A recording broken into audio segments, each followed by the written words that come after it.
Okay guys, bibili tayo ng pang pinakbet.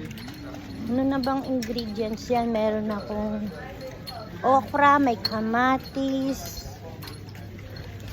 Alay, meron tayong kamoteng kahoy. Parang bibili tayo ng kamoteng kahoy. Meron na akong, yun o, may ampalaya.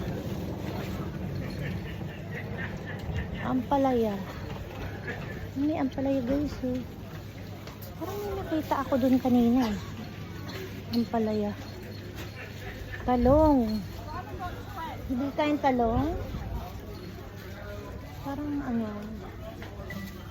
Parang kawawa yung talong dito. Parang hindi shoot type yung talong. Wait lang. Hanap tayo banda doon. Hanap tayo doon guys. Hanap tayo ng talong. Ay, talong. Ay, talong lab. Wait lang. Doon, susunod yung talong.